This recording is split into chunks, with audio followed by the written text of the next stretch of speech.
anytime we're making a plan for an event, I want to have some kind of pre-meeting, something. And that might it might be a Zoom call. It might be a phone meeting. We can't always all get together, especially if there's travel involved. We won't necessarily be able to spend real space time together. But can we all talk about our fears and hopes? Yep. Can we just have a fears and hopes meeting and check in with each other?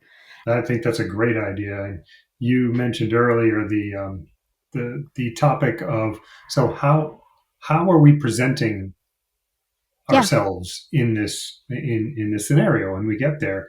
And there are a lot of things that you can't practice, that you can't think about ahead of time. Although you came up with your regulation plan, your self-rescue plan, you can think about that. Like, okay, I don't know what's going to happen, but if it goes south on me a little bit, what will I do? That's a great question. But as a group, I think that it's reasonable to kind of talk with each other about what's our elevator pitch in this situation. What are we going to say? Who are we to each other? Because there are a lot of reasons to or to not be out. And a lot of different levels of communicating that. And so if everybody has the ability to get together and say, so what do we want to do? I mean, we can decide for ourselves, but because you're a group, you have relationships.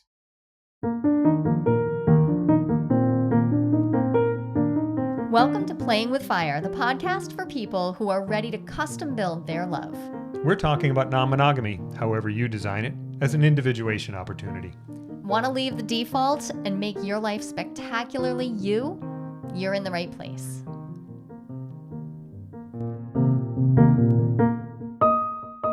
Ken, we're back at it and recording. Thank you for joining me. And I have a topic for us it's brought by two separate questions that came in about a week apart. So I'm going to sort of amalgamate the questions. Well, I love having questions from people. Okay. I love answering. So the basic question was, how do we spend time together as a polycule when we have previously only spent time as dyads? We've only been together as couples, and we're trying to figure out, how do we spend time all together in shared space?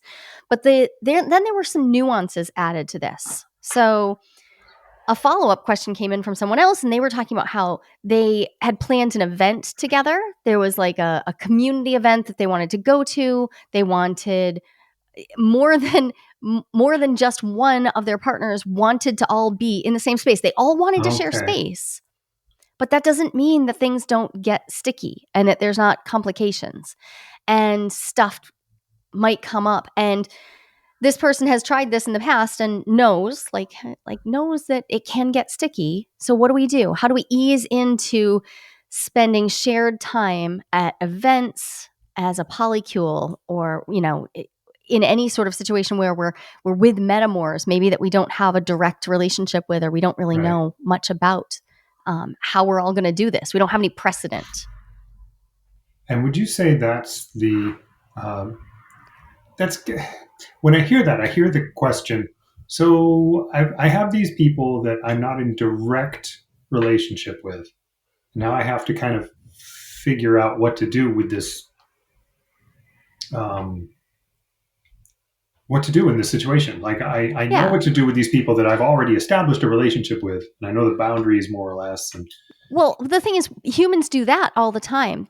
The trouble comes in where I have this sensation of also being outside of the context of the default norm. So this isn't just about how do I behave with each of my partners. It's how do I behave as a person who's now showing up with more than one partner in a shared space, and in a larger context of other people who know us in different ways. And maybe also issues of, are we even out? Do people know that we're partnered? And so there's lots we need to get into. I see. Right? There's a lot there. Mm-hmm. And it's so specific. So often these kind of problems, when they show up in my office, they feel so specific that each person feels like, I don't even know how to approach this, because it feels absolutely like it's about this particular situation. But there are some basics, some things that I think about as we're preparing for spending time together, as we're preparing for events. One of the big things is to remember that you don't know how it's going to go yet. And don't get too caught up in the idea that it's going to go either perfectly or that it's going to be a train wreck, right? We can fall into this a fear mindset that everything's going to be really disaster, or just say, oh, it'll just be fine. We'll just wing it and everything will be fine. And instead really get into a mindset of, this is an experiment. We're going to learn from this experiment, and also we can prepare for it. Okay. So I hear in this that there's, so when I walk into a social situation, there's a set of scripts that the culture provides for, I walk into the coffee shop, everybody pretty much knows what the conversation is going to be like when I get to the register. Yep. Right. And there are a lot of scripts like that. Yeah. You walk into a family picnic and there's a way that you've been doing this for years. And then you go off script. Yes. Yeah. And so first off, are you off script? And do the other people at the event, do they know that you are in multiple relationships and that you're dealing with the whatever stress and tension? Do they know? Are you out about this, or are you all sharing space and there's still even at least a pretense of like social monogamy, like we're presenting as monogamy, and then, or maybe, and then it gets more complicated. Do some people know and some people don't? And are you trying to manage that? Is there clarity between all of you about what the norms are? Because you're going to have to invent your own norms in this moment. And I see a lot of people, they get overwhelmed by when they're thinking about this, and they say, well, let's just play it by ear. Let's just figure out, we'll just feel our way through it. And the trouble is, it's just sitting right there then, because we can each feel our way through it, but likely there are some really clear things, like how do we show visible affection? Like how do we handle public displays of affection? And those it's not just about, hey, let's not make out with anybody. We could set a ground rule of how about nobody makes out with anybody else right now, just so we can kind of get the basics of this down. Simplifying. But it's way smaller than that. It's about putting your hand on the small of someone else's back, or leaning in a particular way to move somebody's hair, or whisper in their ear. It's also about, how do I introduce each of these people? Like, how do we handle introductions? Right. Who's expected to be? Right, exactly. Yeah. Now we're into labels, Yeah. And assumptions around all of that really easily can be made, like, they can be miles apart. And so everybody can say, yeah, let's just feel our way through it. Except what if your expectations are vastly different? So getting clear ahead of time, doing some preparation ahead of time is wise. And realistically, we don't know what we don't know. Yep. It's so hard to actually anticipate everything that's going to go down in a given scenario. So we can do the work to prepare, and also at the same time let go of the need for this to go perfectly. Let there be some room for mistakes, but also for aftercare, for showing up with each other and taking care, tending to, like, how did that go? Does this feel okay for you? What did we learn from this? At the outset, you said, so you could go in and like catastrophize. This is just going to be a disaster. Yeah. And then there's the other end. It's like, hey, it'll be fine. And in between there is the more realistic approach, which is going to require some resilience, because things are going to not go completely smoothly. So what can you do in the moment? And then what can you do after to say, okay, what, a little review of and aftercare of, that wasn't great for me, or this went really well. Those are good things to know too. Yeah, I'm thinking about a party that you and I went to really early on in our relationship, when you were still maintaining a pretense of social monogamy, which was fascinating because you'd been open for many, many decades before I got there. Poorly thought out. But you were doing it. No, but there's a pretense of social monogamy, and I knew that was true, but I still didn't know then, so what's my role? Up till now, I've been your friend, but I had been bringing another partner And so we're just all coupled up. And now here I am standing with both of the people I'm partnered with, and I have no defined role. So one of the things we really needed to talk about ahead of time is, what are we comfortable? How are we going to handle this? And realistically, when we did get to that point and I said, hey, I need to have a conversation. I can't go to another party like this, because the first couple were so rough for me, so difficult. When I did ask, hey, can we do this differently? Can we either come out to people and tell them that we are all together, or can I get some care around this? Can I be acknowledged for the fact that it's really hard for me to uphold the vision of your monogamous relationship? Right. And afterwards, I'm going to have some feelings, and I would love to be, heard, but also I'd just like some care. I would like some time to be cared for. And shifting that, it was a relatively small shift. Like it's something that takes just a little bit of awareness, but it does take a pretty big step into paradigm shift, into, right, monogamy is the default, but it's not actually more correct, right? It's a step into, oh wait, we have to develop new norms. We as a polycule, whether we're all relating to each other in a triad or a multi-person polycule, or whether we are in a V or a chain of people, it doesn't matter. Now we are relating to each other in a way that requires us to make things clear that we may not even have the answers to ourselves. Like, I didn't know what to ask you for before the first party. I went in also just like, I don't know. I could feel in my body that something felt like it might be off, something might go wrong, but I didn't know what it was that I needed. So I think about that as, when I get that clue in my body that something feels like, I don't know enough about this. I need to conceptualize this as an experiment. And I shift into a mindset of, okay, so let's experiment. What are the things I can put in place to feel supported beforehand, during, and after? And how can I show up for the other people who'll be here?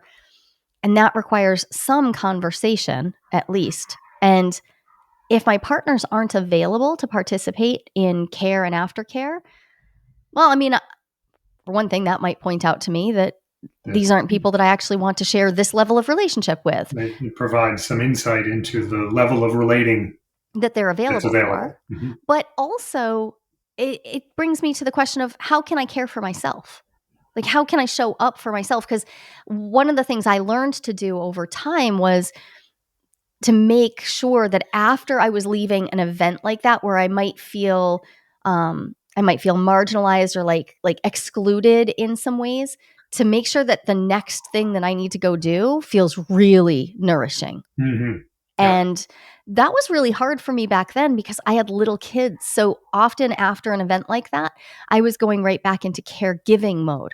Right. I was right into that, and I couldn't figure out exactly how to make an ideal plan. I needed help from the people I was partnering with. I needed help to make this work well enough for me. It didn't have to go perfectly, but I did need help.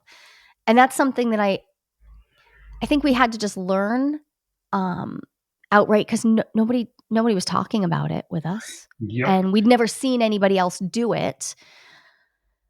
I also discovered some, what I now recognize as boundaries.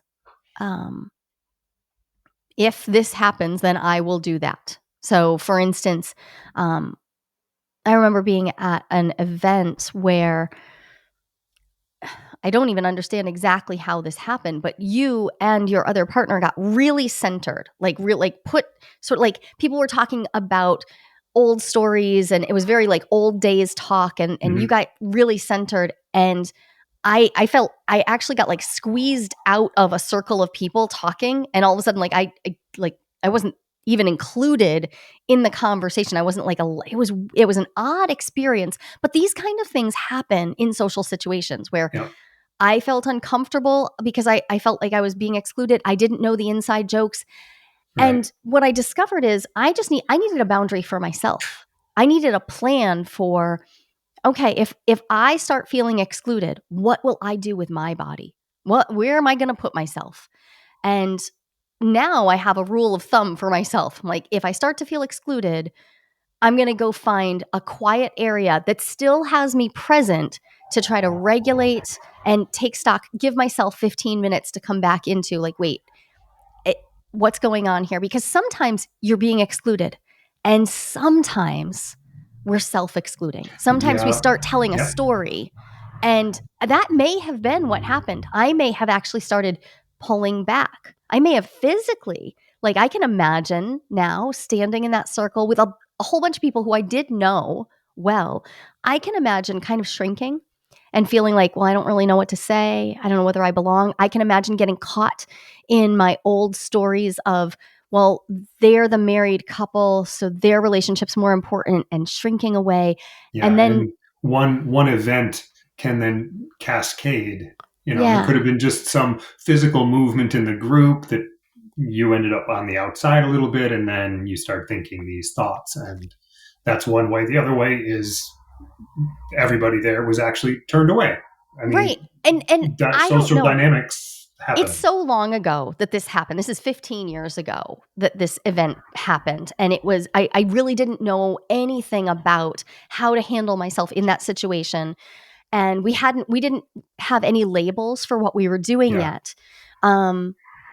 So from here, it feels really obvious that I needed a plan for how I was going to handle myself. And now when I go into situations like that, because I still, even though I'm relatively extroverted, I still feel a lot of tension in a new environment. So I have to have like a rescue plan. I have to have a self-rescue plan for what am I going to do in that moment, because Yeah. when I start to feel my shoulders close in, I start to feel my stomach drop out, I start to feel my voice get soft, because my voice is rarely soft. Those are signals that I need to take some time to be with the feeling, to not run away from it, not just leave. Because if I leave too fast, then I get caught in, oh, now I've run away. Now I feel more excluded and I Right. didn't actually learn. So instead, I need a self rescue plan that keeps me present, but does let me take care of what I need. So for me, that means I need something grounding to do. I usually need to use my hands for something. So I'll go like get food ready at a party, or if I brought my knitting with me, I'll go just sit in a corner quietly and say like, I just need a few minutes for myself. I'll get myself a drink. That's not to say that I couldn't also ask for co-regulation. I absolutely could. But I feel very empowered by having a self rescue plan in place as well, Mhm. by So really these are, owning that. and so setting yourself up for resilience in the context of a situation that walking in, you don't know exactly what's going to happen. Yeah. And for me, it really Mhm. comes down to knowing that demonstrates to me that I know myself better than I did Mm. before. I know how to take care of myself, which also means that I can tell people ahead of time. So if I'm going to meet, I'm going to be with a polycule that's still trying to figure out like, how are we doing this together? I have the opportunity to inform them. Like I've gained a lot of information over the years about how that might feel for me. So we Yeah. can talk about it ahead of time. So anytime we're making a plan for an event, I want to have some kind of pre-meeting, Yeah. something. And that it might be a Zoom call, it might be a phone meeting. We can't always all get together, especially if there's travel involved. We won't necessarily be able to spend real space time together, but can we all talk about our fears and hopes? Yep. Can we just have a fears and hopes meeting and check in with each other? I think that's a great idea. And you mentioned earlier the topic of, so how are we presenting Yeah. ourselves in this scenario when we get there? And there are a lot of things that you can't like practice, that you can't think about ahead of time. Although you came up with your regulation plan, your self rescue plan, Yeah. you can think about that. Like, okay, I don't know what's going to happen, but if it goes south on me a little bit, what will I do? That's a Yeah. great question. But as a group, I think that it's reasonable to kind of talk with each other about what's our elevator pitch in this Yeah. situation. What are we going to say? Who are we to each other? Because there are a lot of reasons to or to not be out and a Right. lot of different levels Of of outlets. communicating that. And so, Yep. so if everybody has the ability to get together and say, so what do we want to do? I mean, we can decide for ourselves, but because you're a group, you have relationships, We it impact each have other bearing this on each way. other. Yeah. Absolutely. So we impact each other, and I remember um the first time that somebody used the word secondary about me, Mm-hmm. rather than like, I didn't know that was going to happen, and it hit. It was like a knife to the gut. It wasn't something that had been pre-discussed. I didn't understand what that meant, but I didn't like the way the word felt. Yeah. I also, at that point, didn't have any need or designs to be anybody's primary anything. But that word secondary felt icky. So Mm-hmm. literally just having a conversation about what labels feel icky, what we'd like to Yeah. avoid, and understanding that that's going to evolve over time. If we're Right. talking about relationships where we are building community together, yeah, we can expect that it will shift over time. So we're probably going to have to do this more than once. And I think doing a hopes and fears session together I love is that. one way Mm-hmm. to get ahead of the potential problems. It's also great because you're all going to see different possible struggles or troubles, not just for yourselves. Like, you're just all going to envision this. Your Yeah. imagination will Mm-hmm. be expanded as you talk through it. But warning, don't psych yourselves out. Sometimes when we get together, you put 3 or 5 people Yeah. together, whatever, and you start talking about it, and maybe it turns all into fears and there's no hopes. Mm-hmm. And I think it's helpful to just actually use that framing of like, let's each share one fear we have, let's share one hope. Let's keep some balance to this, because so much good can come out of actually sharing space and finding out, who am I Yeah. with more of my partners around. There's There's a lot to so much learn to be there. learned there. Mm-hmm. So I don't want to get into this idea that it's like always going to be bad. Um, I think I think we've learned more about ourselves being in shared space than really almost anything else in the journey. Like, as just it's so effective. It's such a rapid way of like, oh, there, I feel it. I feel it right now. I feel the impact of having multiple partners. I feel the impact of choosing or not choosing labels. I feel the reality of how I might be presenting different personas to different partners. I confront that. We really Yeah. experience it. Also, sometimes we don't know until we're in the situation. Sometimes we don't know how strongly we feel about, like, oh, I, actually, you know what? Other people might have opinions. You were so I don't know another word. You were so weak about like claiming no, who we were in that is the relationship. right word. So weak Absolutely. Mm-hmm. I had until no strength of conviction of right. So, and I mean, what I was like, doing. in our kitchen, you Mm-hmm. wouldn't talk about it. But then when we were in public and other people started kind of giving us a hard time, immediately, like, your shoulders went back and you were like, "Oh no, that will not be happening." So there was also this huge opportunity to learn in real space, like, Mm-hmm. "Oh, no, if other people have judgments about this relationship, it actually makes me more convicted that this is my path. This is Yeah. what I'm doing." So I think So being and it's something you don't necessarily find out until you get there. yeah. I didn't know that was. I think I can kind of see it in retrospect. Like, right, I other people's objections energize me. Yeah, Huh, well, that's one of the things that I think I I might have been able to point out to you. You right. didn't even Yeah. really know that was gonna happen, but Yeah. yeah, you don't like when other people tell you what to do or who No, to I do be. not.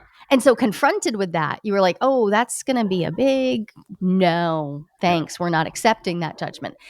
But we did still have issues, and I wanna bring this into it's important, I think, to clarify any special considerations that people have around children Yeah. and family and friends who maybe don't know, or maybe you don't want, or running into people who you don't expect to run into. Like, maybe you're Hmm. going to an event and you think you know who's going to be there, but having clarity around these special circumstances really, really helps. I think that's what it's not about having necessarily a perfect plan, but understanding, like, well, what if our kids know we're out? They know everything that's going on. Yeah. What if they're the ones who share information? Yeah. Or what if we're in the position where it becomes obvious at the party that more people know than we thought knew. It just starts to become obvious to us. How might we want to handle that? There's a lot to think through. I think a great plan is to have this meeting, share your fears and hopes, maybe invite each other into like, do you have any hard no's? Do you have like some clear, like, this is a real hard pass for me, even if that's just a hard no for right now, right? Do you know where your edge is? And if you don't know where your edge is, I encourage you to lean into your imagination a little further. It might be that you're actually feeling so much tension that you've blocked yourself from imagining how this could play out. Yeah. And if you don't know your no, if you don't know where your no is, where your edge, your line is, then I'm a little bit questioning about, are you actually consenting to be in your yes, let's all be in shared space. Yes, let's be in public together. Yes, we're going to do this.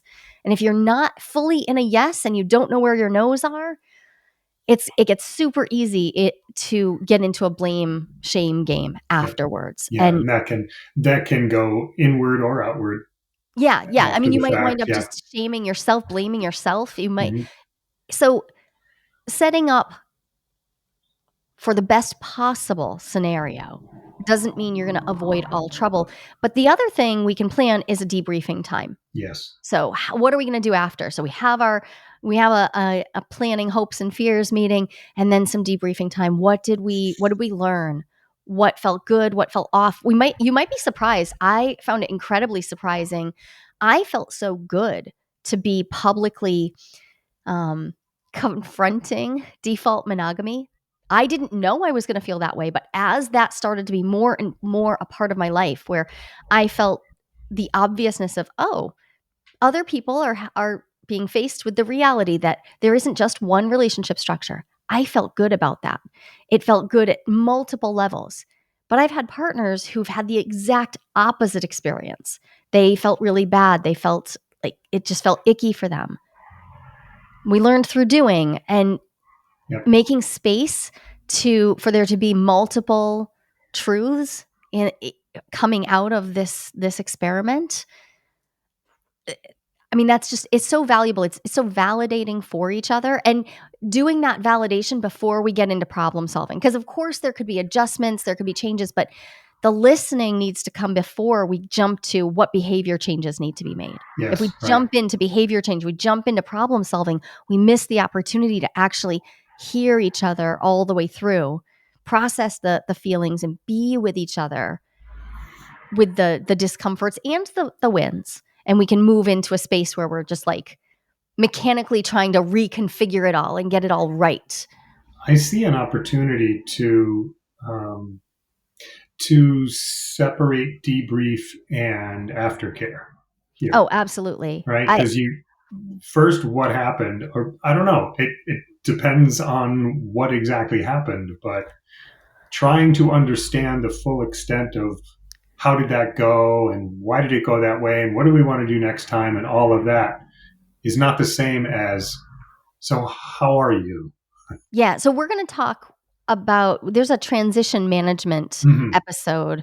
I think it might not be out yet. It might be out in a couple of weeks, but transition management, I always remind people, like, separate reconnection from debriefing. Like, allow yourself to actually establish reconnection.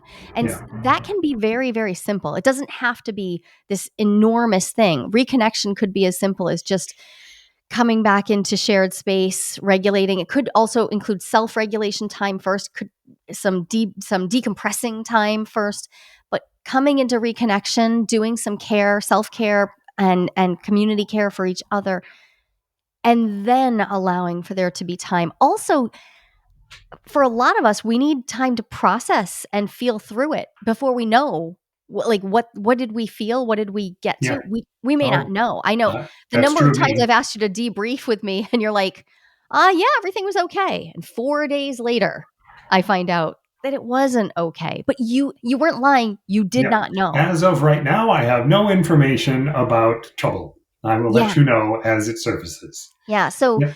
understanding that we all have different processing modes, and it's okay to need to take some time to actually take stock. You might even need time to yourself to journal, to go through, to really like feel through it before you talk about it as a group. And so before we wrap up, I think it's worth really acknowledging some of the stickier stuff that can happen. And I think this is the hardest thing that I have come to realize. It's the thing that's impacted my own dating the most.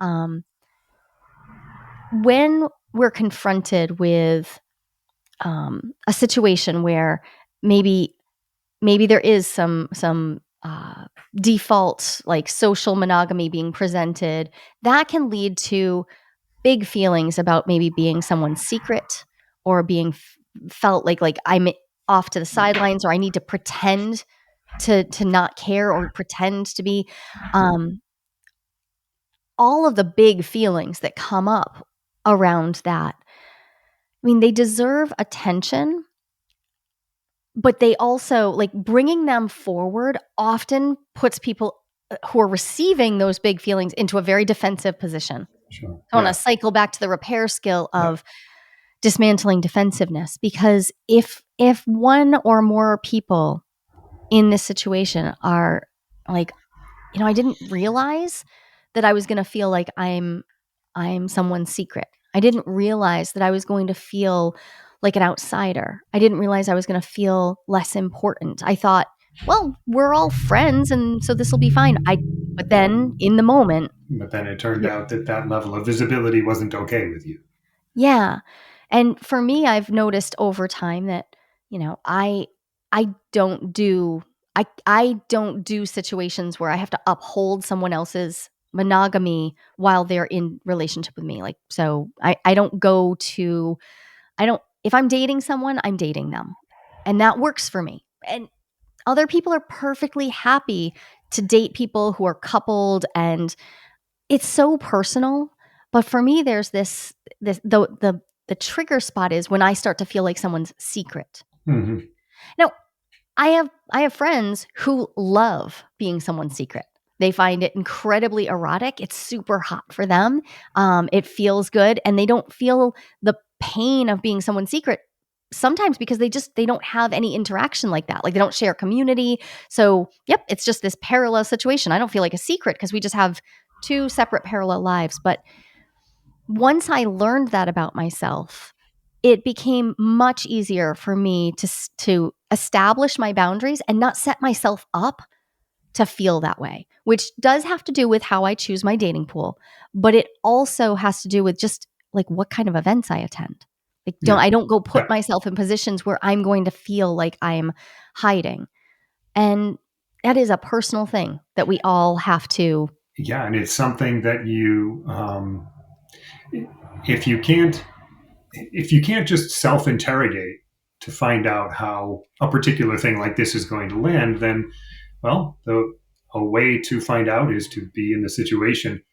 At which point, if it does knock you back a little bit, you're going to want support, and you're going to want to share that with the people who are willing to support you in future Yeah. events. So that debrief and aftercare, very important, because these experiments, as you were talking about at the beginning, yeah, they can be they can rattle you for Yeah. sure. And so let's wrap up by saying, ideally, we would get to do these experiments and learn what we need during times when we have emotional bandwidth. Ah, yes. Mm-hmm. Ideally. However, Life is happening.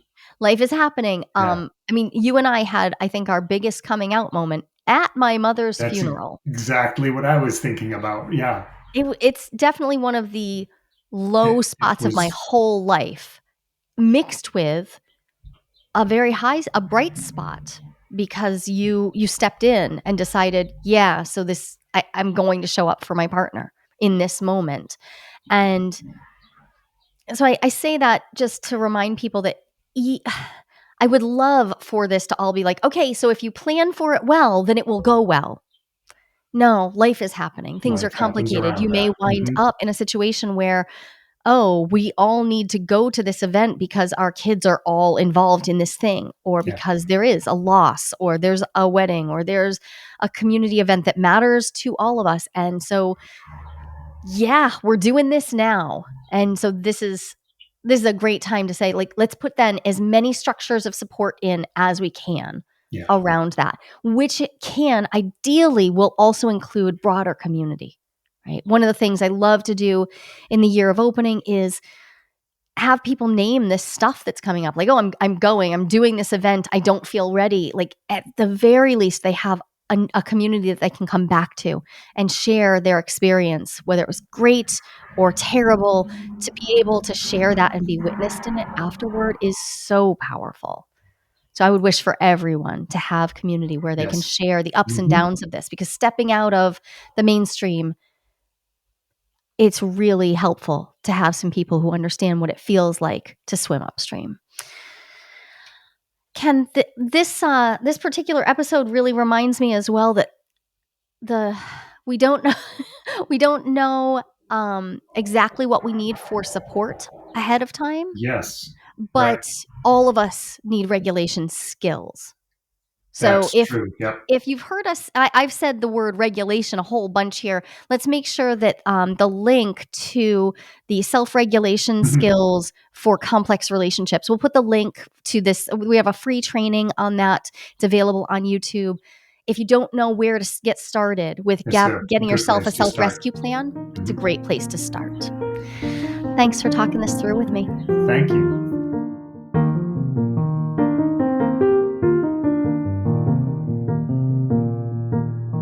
We talk to you all the time. It is absolutely imperative to me that we get to hear from you as well. Yes, please. So we'd love to invite you to join us. Join Ken and I. We're holding monthly Ask Me Anythings.